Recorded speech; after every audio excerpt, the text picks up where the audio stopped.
Well, hello there, Terrence. And hello there, Philip. Welcome to episode 5 of the Timber Republic podcast. Dude, it's episode 4. No. Oh, fuck, it is. Yeah. Whatever, man. I'm keeping it. Yeah. Episode 4. Okay. Let's start, buddy. Okay, guy. Okay, guy. I got a knock-knock joke. No, let's hear it. Knock-knock. Who's there? Broken pencil. Broken pencil who? Never mind. There's no point. Oh, nice, man. Did you make that up? No. What? No. I saw it on a TV show, but I thought it was pretty... I thought it'd be a good cold open. I got a joke for you, man. Yeah, go for it. What do you call somebody who investigates hypotheticals? What's that? A detective. Hey, I'll drink to that, dude. All right, man. Hey, folks. Well, welcome to episode 4 of the podcast. White Lies Matter. White lies matter. What does that mean? I don't even know what it means yet, but we're gonna find out. I thought that was a really cool title, though. I got to say that was up there. I was really impressed. Well, we're hearing a lot of fibs lately. Fibs and gibs and jabs and everything in between. And deliberate omissions. Yeah, That's the part of the white lie that I think is the most hurtful. So you love fake news, eh? You like that whole debate. I try to avoid it at all costs just because it's tiresome. It really is. Yeah, the fake news debate. I don't know. It's like if you care about something enough, you're gonna want to see You're gonna want to see it from both sides. So the way I see it is, everything's fake news until you believe it. Like, understandably, you're going to want to rely on certain sources. Yeah. You're going to hope that CBC does a good enough job with its journalists to give you a clear picture. But really, it's up to you. But this argument's been going on since the beginning of time. It's going to continue on forever. Like, well. as soon as you disagree with an article or a statement, you're just going to say, it's fake, it's made up, it's exaggerated. But, like, what isn't? What isn't to some degree subjective or, factually exaggerated? Like, I don't know. I would just think that if you really care about an issue, if it really hits home to you, investigate for yourself. See what sources are out there. So do I think the debate on fake news is healthy? Not really. Like, no, it's not. I don't think it's healthy because you want some sources to be objectively true. I guess the whole actually just making up fake articles and putting them on Facebook is kind of extreme. But I mean, come on, dude. The troll alert. I don't know, man. Like, yeah. Do we like the troll? Do we like the modern troll who can do that? Do they have a place in society? It's not even really trolling anymore. Like, it's just a thing like that you do. It's just propaganda. Like, it is, there's websites dedicated. There's that dude that made millions of dollars posting fake news articles. Like, he just purposely made up. What? There's this guy. I don't know. I can't remember where he was from. He was in the States. Yeah, and he just openly admitted my website is just full of fake articles. Oh man! But retarded far right people love them and they share them on Facebook, and I get so much ad revenue. Okay. And I'm not even trying to hide the fact that they're fake, but people just buy it hook, line, and sinker. Like, they don't read. They don't read the article. They just see this person fucking aborted a baby and the baby got up and walked away, and everyone just fucking shares it. And they don't read the article, so there's money to be made, I guess, in the exaggerated news market. Well, it used to be criminalized. Spreading false news in Canada was a criminal offense. And you still have things like criminal libel if somebody is a professional or a member, a police officer. It's unconstitutional. It's been found that way in a few provinces, but it's still on the books in the criminal code, criminal libel. So should you be spreading false news? No, that's not what I'm saying. What I'm saying is, if you really care about something, then try to find it from both sides. Don't try to just settle for one opinion.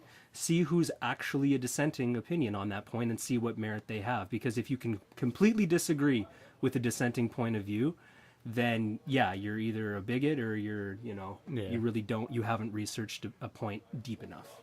So what are you passionate about? What's something you researched? Wow. Well, I got up on that Facebook hustle and bustle today, and I was commenting all about that settlement. That 10.5 mil. The settlement. The big news of the week, dude. That huge settlement. Huge news. Omar Khadr. Yeah, it's funny because we discussed him on the podcast 2 weeks ago. Right. Out of the blue, we were doing a cottage session. JT goes on Twitter and Justin says, Omar, we're gonna give you the 10 million. Yeah. We're sorry. He was soon. We're sorry, okay? You fucked up. Yeah, well, you know, he was asking for 20, and Oh, really? yeah, he was asking for 20. Well, he's not going to see like 10 million. Like after all the lawyers' expenses are paid, he's not going to see shit. No, I know. That's what people don't understand, man. Like he's not going to see. It's funny because people are worried. Money. They're like, "Oh, what's he gonna do with the money? He's just gonna, you know, he's still a terrorist." That's what I got. I got fueled at that, right? Oh my god! And this is the funny thing. If you actually listen to what he told the press, this is a guy who's trying to be a Canadian. He said, I think I have it verbatim. "I don't fucking care, bro. Gitmo was shit. I just need a day beer and a Belmont on the patio." And he deserves it. Dude. Go Jays, go. That's actually what he said. and man, it's like, how much more Canadian can you get? Like, this guy is just trying to be an ordinary dude, just trying to get on with his day, and people are calling him out for shit. Man, this guy was 16 years old. He was a child soldier in a war on foreign soil.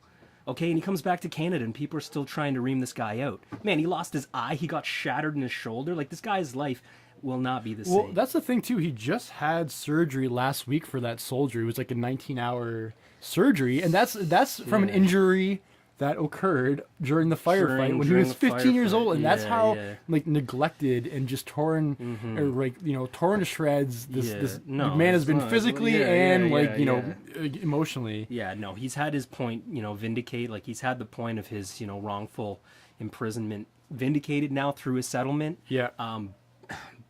But really, money isn't going to put you back to the same position. No. Like, if anything, I mean, this might be a hot take, but like, to me, 10 million is nothing for what. Like, I mean, the damage done to him is irreparable. Yeah. So like 10 million is just like, really in the grand scheme of things is nothing for what he's gone through. And I'm sure if you fucking went through the exact same thing, you would be thinking the exact same. Being a child, being put up as a child soldier in a foreign territory, and now you never let that label go for somebody who's just trying to reintegrate. Absolutely. That's problematic. So that's what I was steamed up about. And there's a petition now that has 50,000 names or so, probably growing list, of people saying, how can Justin give this guy how can Justin give this guy $10.5 million? Well, you know what? In 2007, we gave a similar scenario, a guy named Mararar. We did. $10 million. Absolutely. When our government basically kept a book of tabs on him that was false, linking him to terrorism in Syria. And when he was crossing the border, he got sent to Guantanamo on completely false grounds. And then when he came back, we're like, sorry. Yeah.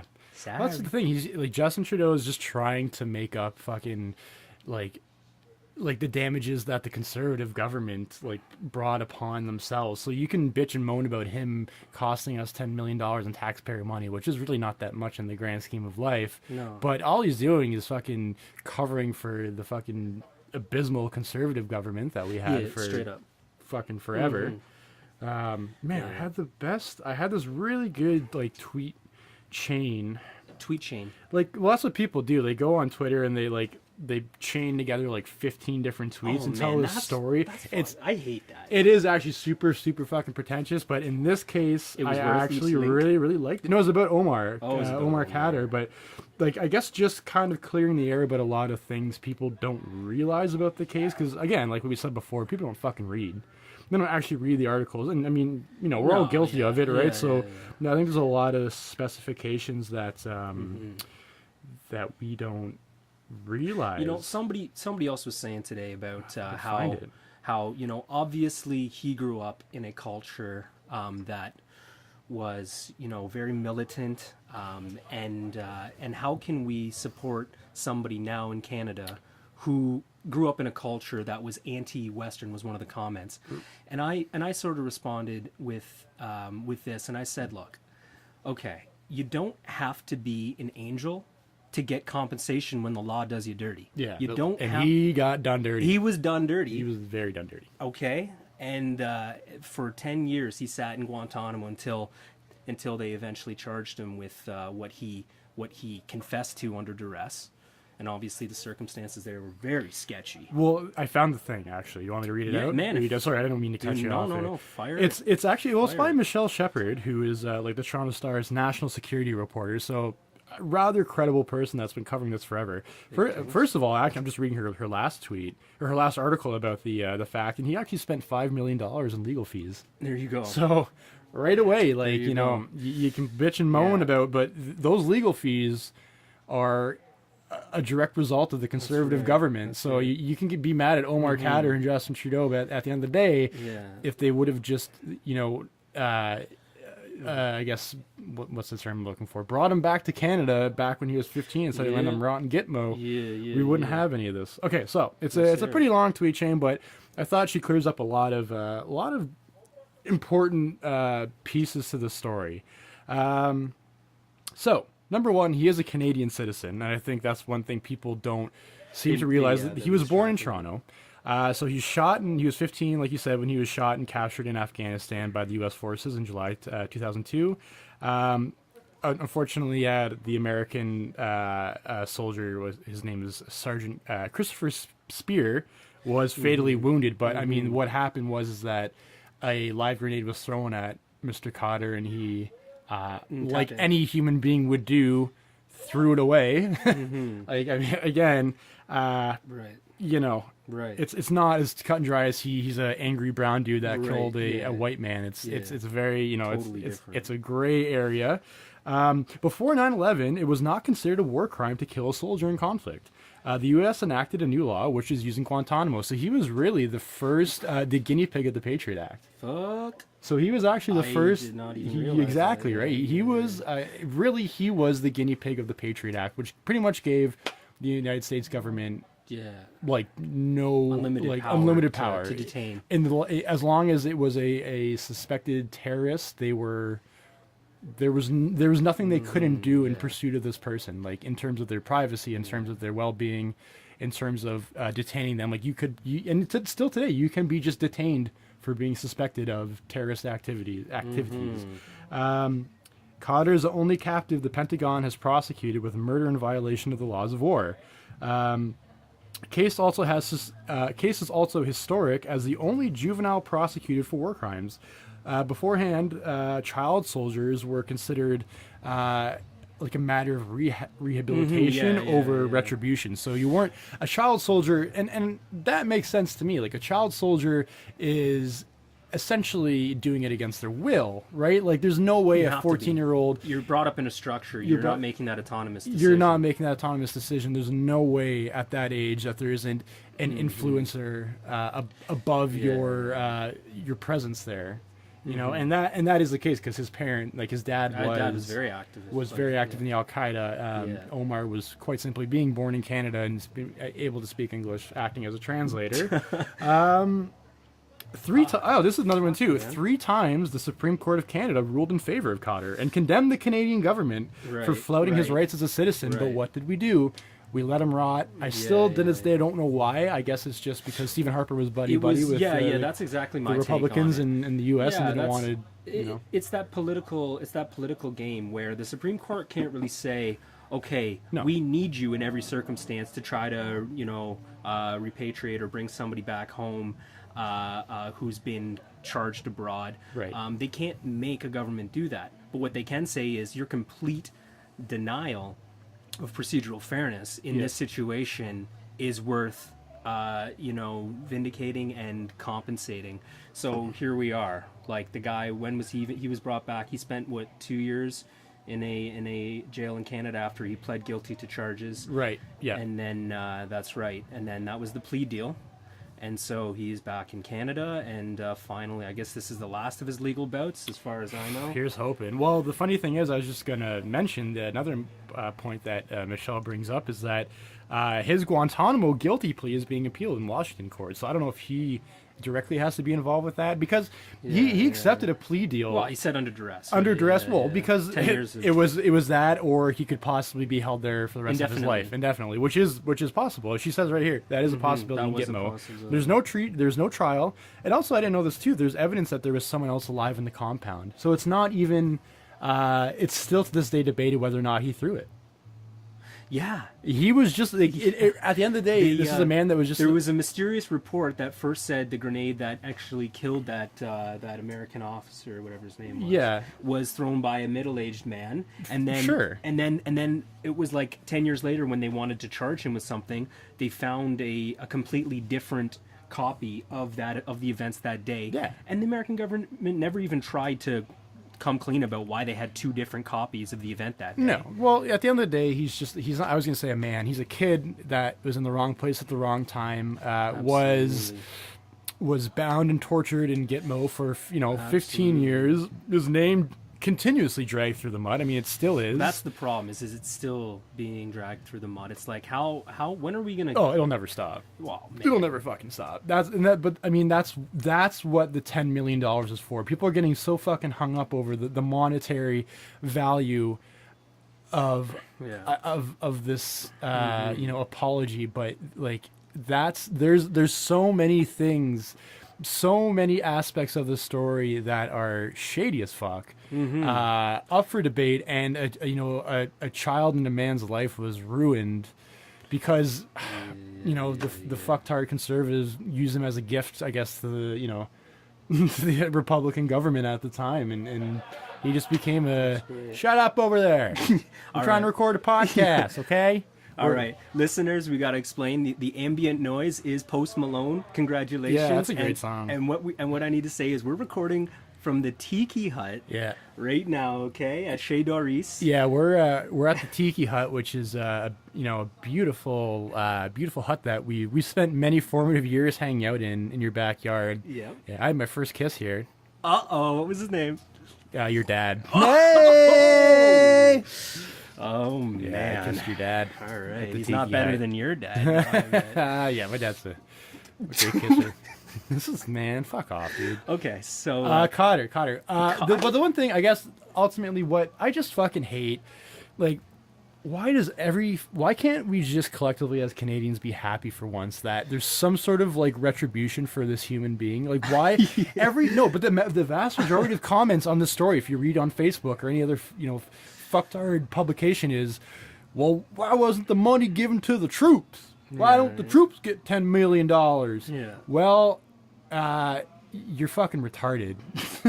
No, because what they're saying is, well, shouldn't the wife of the, if you plead guilty to murder, I guess in the States you can have. But this is not this. He wasn't an American soldier that signed up for war. This is a completely different story. I know, but in a civil proceeding, you could, anyways. No, fuck that, man. Okay. They're given a compensation package. It's not very good, but if your loved one is killed in war, there's a compensation package. When people say the money could go towards, I've heard a couple things. But you could say that about anything.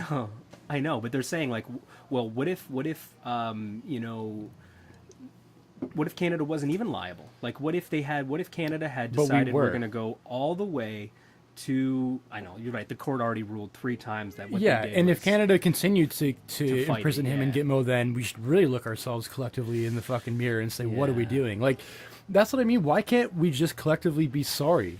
It's the same with like the Aboriginal question. Why can't we be sorry? Because we went to Afghanistan, man. We took a stance. We took a pro-war stance in Afghanistan. Come on. Well, there's the one picture I saw. It was like, okay, here's Khadr as a child, and he's making bombs that killed whatever soldiers. And well, that's not true, because at the end of the day, where do these supplies come from? Like, you know what I mean? He's a kid. Sure. And no, for sure. And I doubt the veracity of that photo to begin with, but fake news, man. It's super upsetting. So it is. I don't know. I don't understand why everything has to be so goddamn. Like, you have to take one side or another. Well, I guess I'm taking a side on this one, but like, fuck, man. Like, why do you have to read the story and just immediately be like, why isn't this money going to the troops? Well, it's fucking retarded, man. Let me change gear. There's a group in Nova Scotia that thinks they can take one side or another on Canada's birthday just passed. Same thing, but it's this, those guys who I guess we might as well talk about them because they're there, and like the fucking the pro military troop guys are the same way. Like why can we not just once collectively just admit the national fault? Like, why can we not? Why does everything have to? Why do we have to whine about it? and carry on and be selfish and be like, why can't the white man have the money instead? So these Go ahead. So these guys show up to a I guess it was a rally, in part an indigenous rally, to try on to bring, Canada Day. On Canada Day, I believe it was in Nova Scotia, correct? Yeah, I think somewhere it was in Nova Scotia. Yeah. I didn't look at it too closely, but so there's a rally that's supposed to bring attention to what does Canada 150 really mean, and if you want to go back to the episode 2 Sasquatch Yeah, Centennial, I was going to say we've already discussed this, so we don't have to do it again. We don't if you have to haven't do it listened to our again. past episodes, well, get to it. Get stepping. So the Proud Boys, as I guess, which is the fucking stupidest name to call your group, the Proud Boys. The Proud Boys. Well, because they what they say is they're not name. They're not alt-right. They're not white supremacists. They're like the alt-right of the alt-right. They're fucked. No, they call themselves alt-light. They're fucking retarded. What they don't? No. They have they have an ideology. They are. Yeah, and it's retarded. Their tactic was shit. And firstly, they showed up. A group of white guys show up to an indigenous rally with Confederate of Canada flags, a flag that I've never even seen. I guess. It was that the would first, have been before. The first before flag of Dominion. Yeah, well, before 1967, that was our flag. 18. Yeah. No, the Canadian flag we have today was inaugurated for the centennial in 1967. Dude. Okay, well, it's new. It's not right, okay. So they show up with an old flag, and they're like, we never committed genocide. All the atrocities that you're trying to talk about here happened well before Canada became a confederation and the Dominion of Canada, and they just made asshats of themselves, and they've been suspended from their jobs, and their lives are getting immeasurably worse. I think they were part of the Canadian military. Yeah, they were. I don't want to see like. Well, they're probably cadets or something. Like they're younger kids, yeah. right? But like that's the fucking... No. One of them looked super young, but there was a couple that were like middle. Well, it's always the gangly ass alien looking fucking redhead kid, man. Like they're the ugliest fucking losers that like have just never fucking been given any sort of attention by anyone in life. But the Proud Boys, they say that they don't want to apologize for Western culture. Okay, and you don't have to feel bad for where you live, and that's the thing is they saw people holding a Canadian flag upside down, and they took issue with it, and they tried to bring out the issue. But the problem is before you go to an Indigenous rally, can you please read a knock at the door? It's the Truth and Reconciliation Commission. Can you read a book? Please read a book. Like, please just you got to make sure. Like, understandably, dialogue is important. Yeah, I get that, and in fact. You know what? We can talk about some other, intrusive political tactics that people seem to not. They sigh and they say, why do people have to go out of their way to disrupt things? And that's Black Lives Matter. That is Black Lives Matter. And that was the jazz. There was a music festival, or it was a concert in Montreal. Yeah. It was a jazz festival, and Black Lives Matter. They show up, they take the stage, they remind everyone that jazz is black, and then they talk about a very serious issue, which was the murder of a black man inside his home. He was a mentally ill guy. Yeah. The police were in his home. I don't actually know the exact circumstance, other than that he did have a dangerous weapon and was apparently approaching the police, and they took his life. Now, their issue was, well, how do we resolve recurring issues between the police and their what they see as an issue between the police and the black community? So they're walking around Montreal to Kendrick Lamar, saying "fuck the police, fuck the police." Definitely would rather have been at that rally than the Proud Boys rally. Oh my fucking that God, one, dude. Man, the thing with the Proud Boys is like that's the stupidest fucking name I've ever heard. Like, I was a Proud Boy when I was like 12 years old, and my mom put my report card on the fridge. Yeah, like, that's what makes me a Proud Boy. Yeah.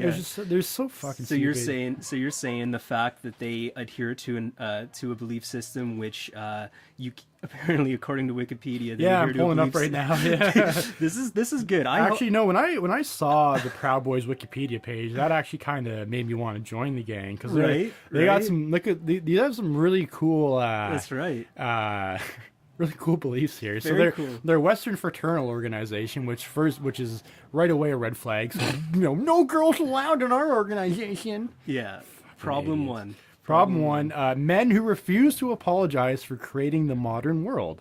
Sorry, not sorry. They describe the alt-right as too far. Yeah, too far. Whites, because they think whites are what are important, not necessarily Western values. So this is a skinhead group. Wait, did they right? say whites? Whites are what are important, not necessarily Western values, which is even more fucking I misread stupid that as the shit. first time. Yeah. Shit. What was the one? Oh, they the Proud Boys also subscribe to quote no wanks end quote, which is a rule banning masturbation for most of the time. So like they, I guess they're just like incel, like involuntary celibate fucking losers. Yo, but they have an exception. You have to be if you're gonna ejaculate. I think that was made up. No, that was the thing. I was like, this is something that someone probably just put on their Wikipedia page as a joke, but it's not. It's still there right now. Oh no. See, this is one thing I don't understand. Oh, never mind. I do. Okay, so yeah, so they do abstain from masturbation, but they're told to lay 5 bricks a day, which means they have to talk to 5 females a day. I don't know what that has to do with anything, but they have to talk to 5 females a day. Proud Boy rules state that members can only ejaculate if they are within 5 feet of a female. That's right. So these are the people we're dealing with, and this is why I hate the internet. I saw one guy during that Indigenous rally. Was he pocket rocket within that he was close enough to one of the Indigenous women? Mi'kmaq warrior. I think that he was actually I saw him, man. I was like, that's 5 feet. Yeah, he was laying a brick, dude. He's laying a brick. I know what he's doing. I know what you're doing, bro. You're not fooling anyone, Proud Boys. All right. See, this is why the internet fucking sucks, because it gives a very, very large platform to these fucking retards. Like we didn't want to talk about them.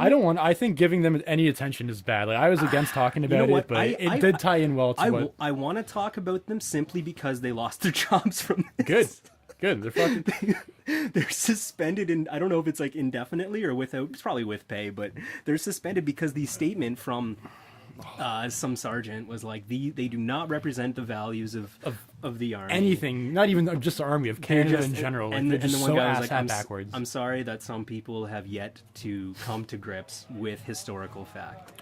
It's we're just living in a time right now that white men are just so goddamn oppressed. White straight men just can't fucking catch a break. Well, and they gotta band together, bro. I want to say that if you're here's Ike's five tips to to protesting a rally. Okay? Most of these tips are taken from the Black Lives Matter movement when they sat in on the Gay Pride Parade, which I thought was just politically very, very risqué, but they did it. So one, if you're gonna go to a rally, make sure that you don't look like a skinhead, okay? Because if you don't hold a victim card, like if you don't ostensibly hold a victim, if you just look like a jacked white guy with a shaved head, they had the Hitler haircut. So sorry. Like even if you don't want to apologize for Western values, just get one person that,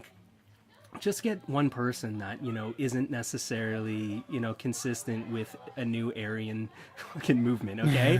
Get that person, all right? Make sure you don't carry anything in your hands.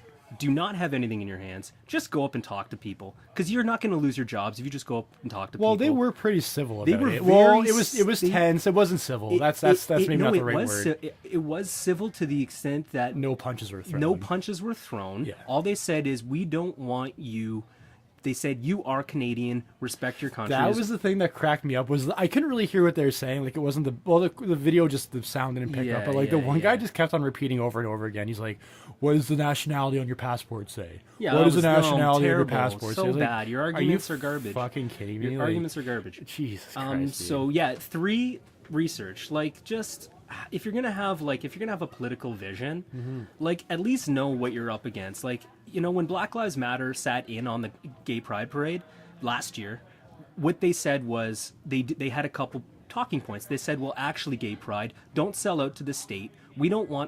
You need to come to grips with the fact that your state has been oppressing your sexuality, as late as the 1960s or 70s. Fuck, the 1990s probably. But you were criminalized. Your sexuality was criminalized. Right. So all of a sudden you're going to embrace your state and have a police float. But make those policemen on that float, which I think there was actually a gay officer who was leading it. So Black Lives Matter missed the point there. But at least they were prepared, and they said, look, we're gonna have a sit-in, but we're gonna at least do a research and say why we're showing up.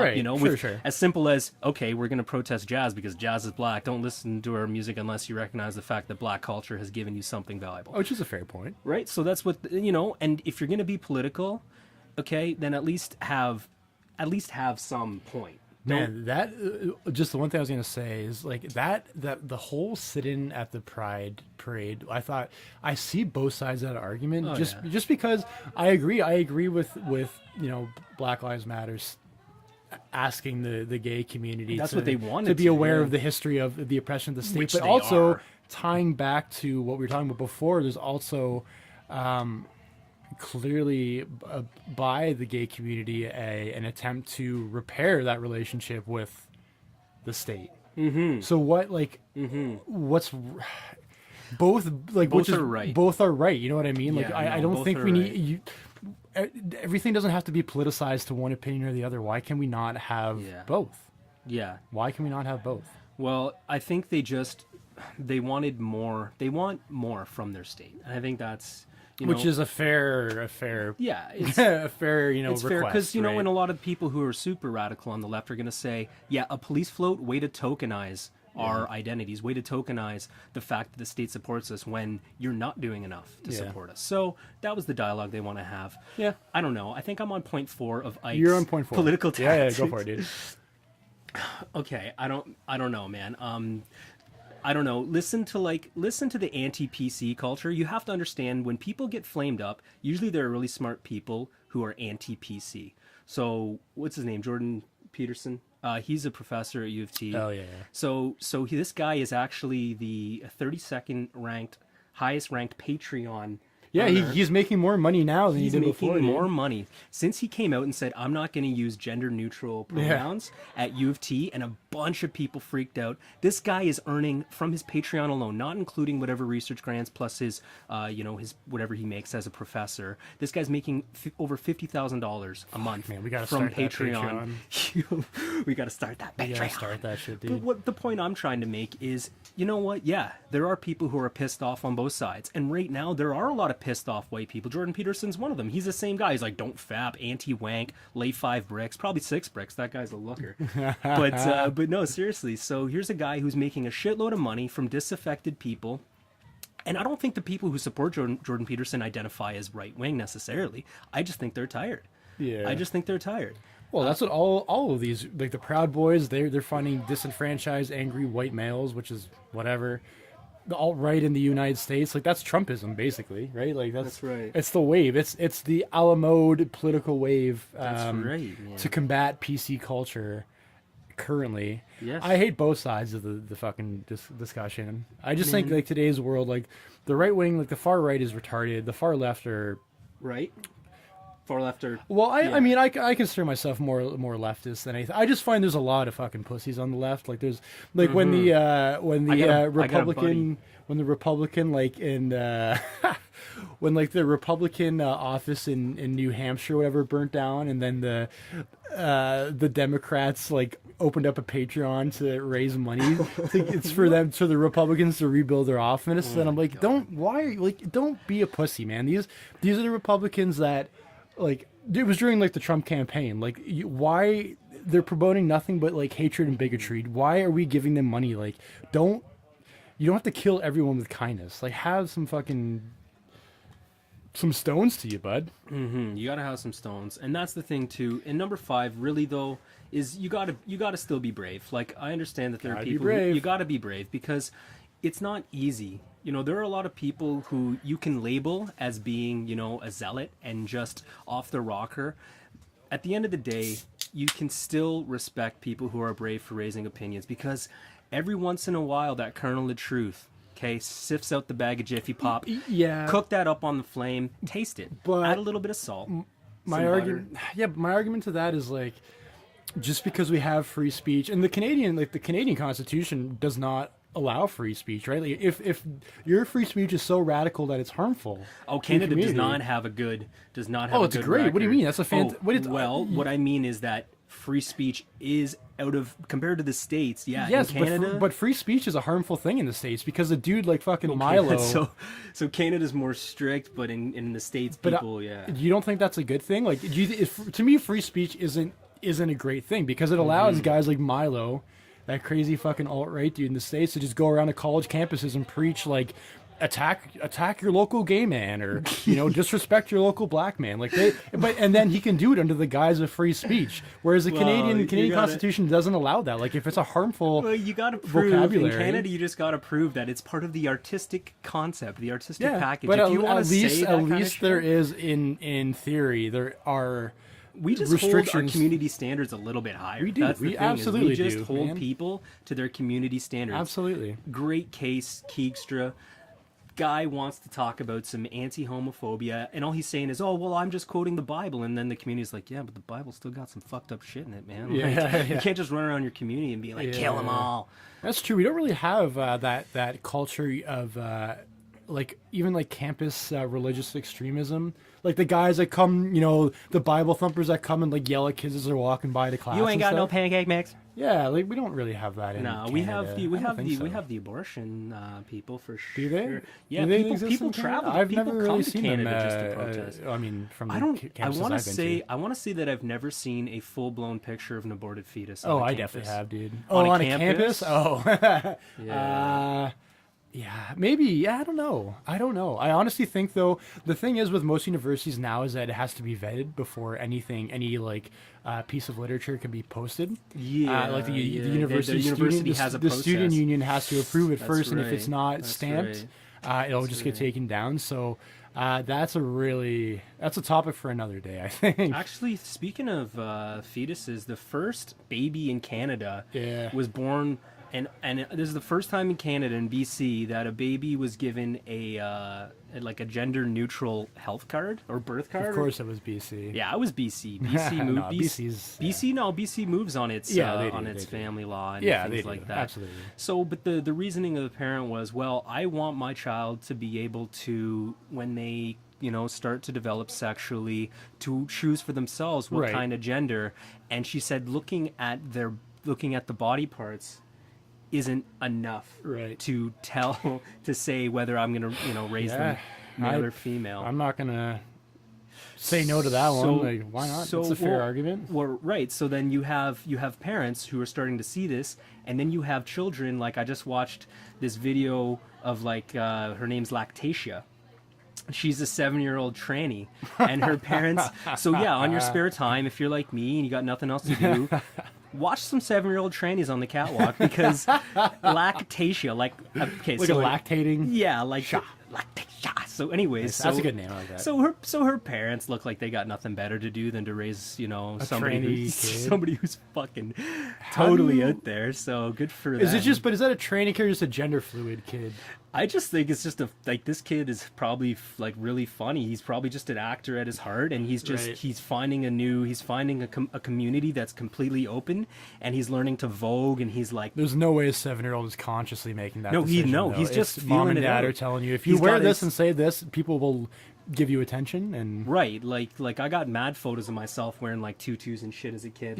Sister was making shit happen. Parents forgot, all of a sudden stress up, right? So I'm 3 years old. You rocked it though. Yeah, I did. I saw those pictures. You saw that yellow dude? Okay. Dude. So anyways, Lactatia did way better than I ever could have dreamt of. And she's getting really accepted by the transgender community. I'd be so wary about that if I was transgender, though, part of that community. Just because, like I said before, I don't think it's authentic for a 7-year-old to decide that. I think before the age of 18 to 20. But what about beauty? What about these beauty pageants that they have?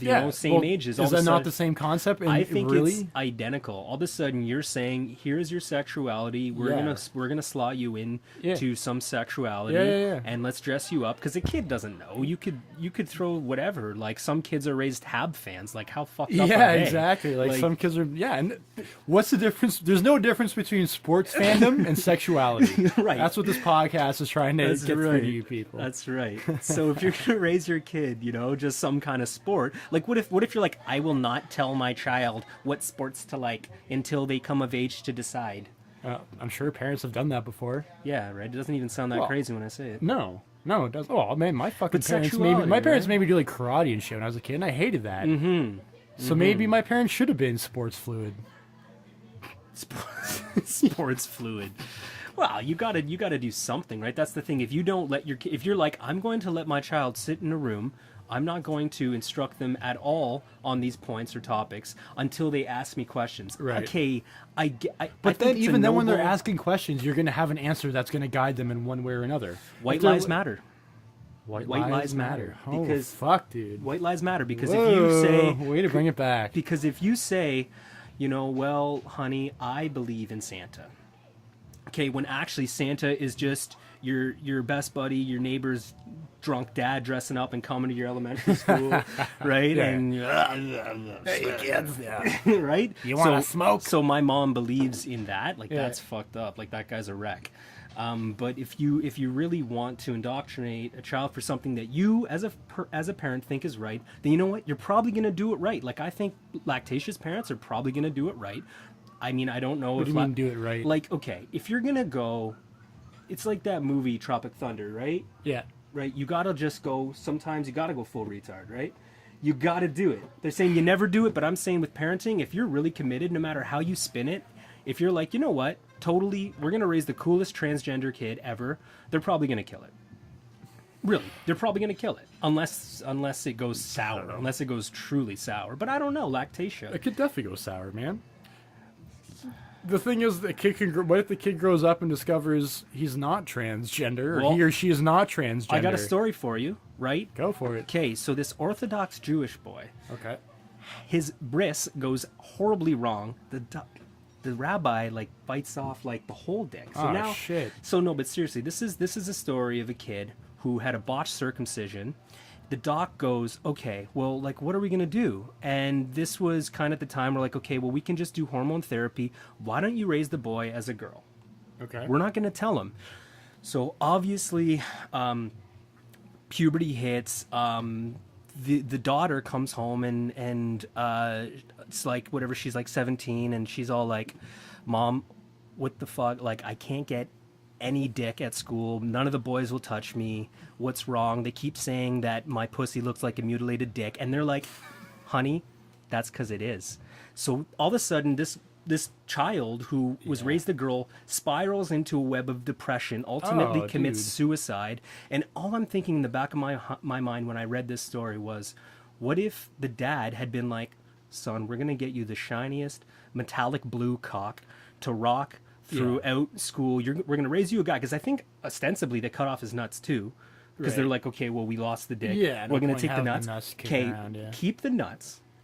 Give him a nice blue prosthetic dick. Oh, I'm sure they got some great prosthetic dicks these days too. Okay, just straight up, wonderful prosthetic dick, and just say, son, you can do anything you want. And I'm telling you, stem cell research. If this guy was alive today, he'd be 40. He could probably. No, maybe it's a little bit too late to grow a dick, but I'm just saying. It's never too late to grow a dick, dude. All right, let me tell you. I was going to say before, I don't know what time we're at here, but we're going back to Black Lives Matter. Do you think ultimately, I actually find it really difficult to criticize Black Lives Matter, personally. Mm-hmm. I'm scared of it because when you see people criticizing it, especially as a white person, you're going to take a lot of fucking heat, man. Well, no, but that's why I just listen to when black people criticize Black Lives Matter. Right, right. I just have to listen to... No, but I just feel like whenever I see someone else, raise a thought about it, or constructively criticize it, and well, people you sound like a proud boy. I am a proud boy. I am a proud boy. But you're right. You're saying if you try to, as a white person, try to criticize Black Lives Matter as a movement, it's a risky thing. Well, it's a tricky thing, I guess. It's very tricky, but I think it can be done. It can be. It's just a lot of times the arguments well, you're part of the, if you criticize Black Lives Matter, the response is, well, you're part of the patriarchy that's oppressing us. Well, and my response to that is, well, yeah, I guess kind of. I'll tell you, when one of the leaders of Black Lives Movement in Toronto tweeted something that was kill all white people. Yeah, I know. That tell you. Okay, this is not my critique, because what I was going to ask you was, do you think Black Lives Matter will ultimately succeed? Oh, I thought you were do you think they'll actually kill white people? No. Yeah, do I think they'll succeed politically? I think they already have. I honestly, I see the fact that they're still in the radar 2 years later. But the thing is that I see a lot of similarities between them and the Black Panthers. And the what? The Black Panthers? No, not at all. Well, I mean, yeah, sure, but that's not what I was getting at. What I was getting at was a lot of similarities between Black Lives Matter and Occupy Wall Street. And the reason, like in Occupy Wall Street, I think ultimately failed. Like it didn't really do any. It had maybe it was in the public conscious for about a year. Even Slavoj Žižek couldn't save it. I think was he part of that? Yeah, man, he went down there. I wanna You must occupy first, and then you control the economy. But I see a lot of similarities in the way it's structured, and I feel like that. I think that was the ultimate downfall of Occupy Wall Street. It was just a collection of random. There was no central figure or central body. Yeah. No, I know. It was just a collection of local chapters. Yeah. And when you have that, but no, and it's the same with Black Lives Matter. Like there's not really a figurehead. So there's no Martin Luther. That's right. They don't have a face. There's that that DeRay guy, DeRay Mickelson or whatever. He's a chud. He's not. What's he doing? He's just a really popular like woke Twitter black dude that tweets all the time about it. He's like super popular on Twitter, but like again, he's just one person tweeting woke shit all day, and Nice. People think that he's sponsored by Spotify because there's always these random unprompted tweets about how great Spotify is. He's like wow, I'm loving my Monday morning curated playlist. Can you imagine if Spotify is sponsoring activists? That's the world we live in now. Is that activists are getting money from corporations and brands. Whatever, they hooked up bad, not good. So I'm all right with Spotify. Oh, they did I like the listened to like session, a the Spotify session with the session, Denzel with Curry, Bad, with the Bad Not Good and Denzel Curry. Man, Yeah, fantastic. Yeah, that's all right. But like that's the thing. When there's no central figure, all you have is a lot of local chapters that their message probably ranges from chapter to chapter based off of the local geopolitics. Of course. And a lot of times you don't know who's running these. Like, they could be people that have absolutely no, like, experience. Yeah, they could just be course, first year, students that are 17 have no idea what to do. Well, there was the one in, I don't remember where it was in the States, but they stood in on a Bernie Sanders rally. Do you remember that during the election season? That's what I mean. Like, you don't know who's running these things. They could, and like these people clearly had no idea. I think it might have been in Atlanta, like the Atlanta chapter got on stage and took the mic from Bernie Sanders because they saw an old white guy and they're just like, hey, he's part of the patriarchy. Little did they know, your last hope, he's man. like literally. There's pictures of him getting maced by cops in the '60s when he was doing black sit-ins. Like, he is the most authentic like activist politician there is, and they there's know what I mean. There's no control over these local groups. They're making missteps left, right, and center. Like, it doesn't help the brand. No. And I think that's the one thing that concerns me about Black Lives Matter. I really love the message though. Yeah. I love have you heard the allegory about like the house on fire? No, man.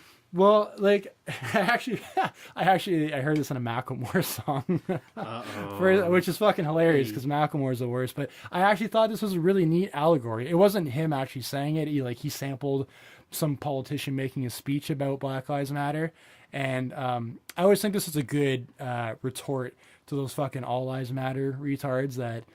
Yeah, I don't. But I listen to me. No, don't. I want to talk about All Lives. All Lives Matter is retarded, and I'll tell you why. Because let's hear Macklemore. I want to pop some quotes. I want to pop some woke quotes. No, so what? The allegory of the burning house is that there's a cul-de-sac, and there's one house on fire, and when the fire truck shows up. When the fire truck shows up to put out the flames, they don't spray all the houses.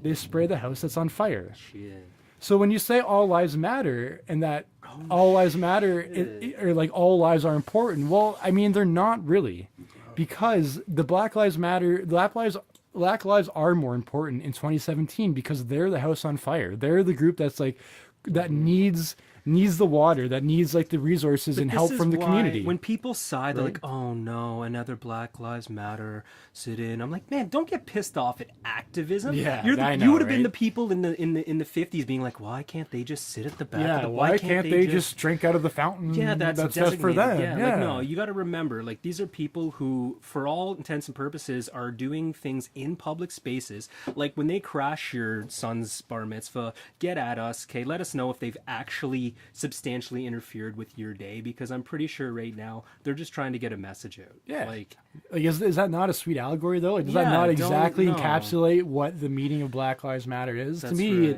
and that's my answer to the All Lives Matter retards out there is exactly that. No. Like all lives do not matter in 2017 as much as the oppressed communities, because they need help and resources way more than I do. I'm some white straight dude. I'm comfortable. Like, don't worry about me. I'm taken care of, man. I'm the house that's not on fire. I don't need the water. No wanks, Proud Boy. Hashtag Proud Boys. Man, what are you thinking? The thunders have actually, the skies have opened. It is actually thundering above us right now. And it's like we have angered the gods. Shit. I think if anything, we've wow, we got 50 minutes out of that. Good for us. 50 no break today. Minutes. No break. No break today. No break. So if you're driving, get your piss jugs out, okay? There's no piss break in this one, folks. There's no piss break in this one. I don't know what else. I think that pretty much covers everything I wanted to talk about. The one funny thing I saw this week, and I wanted to bring it up, was because we were talking about Pompeii last week, and someone came across a photo. I've actually never seen this before, but the one dude in Pompeii got encrusted in like the molten lava while he was like stroking his cock. It's such a funny picture, man. Like the dude's lying there holding his dick. He was clearly fucking just, he knew he was gonna die, so he was just lying there beating it, dude. Oh, is that not awesome? And the clouds kept tumbling down in the city that we are. So Pompeii, this guy's just tugging one final time. Like, what would you do? Say you knew, like, you turn on the news and the world's gonna end in 6 hours. What do you do? You know what? I totally get what this guy's going for. Man, I don't know. Honestly, I'd want to play some video games.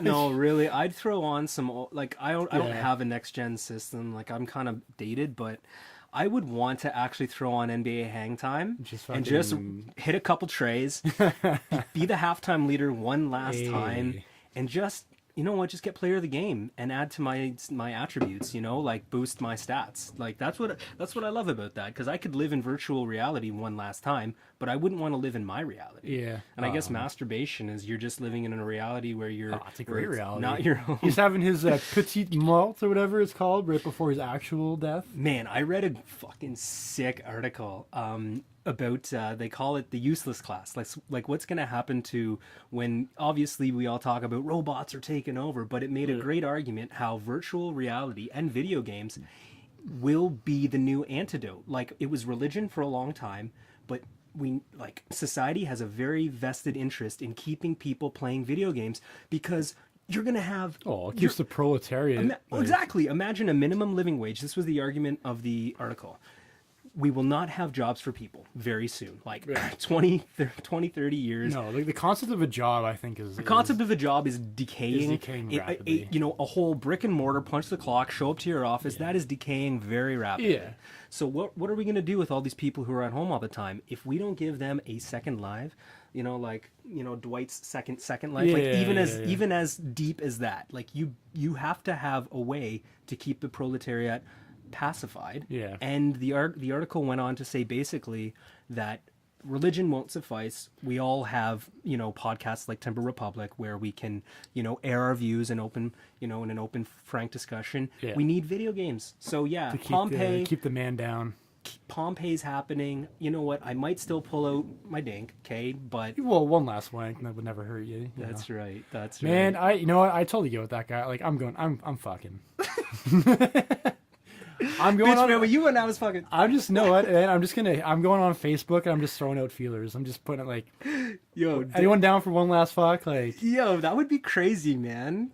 I think that's like, because it's enough time that like you have some time to like think about what's about to happen. Man, you gotta and, share that. Something. You gotta retweet that picture with the Pompeii dude who's actually encrusted. I was thinking about making that the thumbnail of the. Oh, you want to make that the thumbnail? Do it. On SoundCloud, because do it. I just, you know what, man, that dude's is encrusted in time forever. with his dick out, fucking floppy dick out, just stroking it, dude.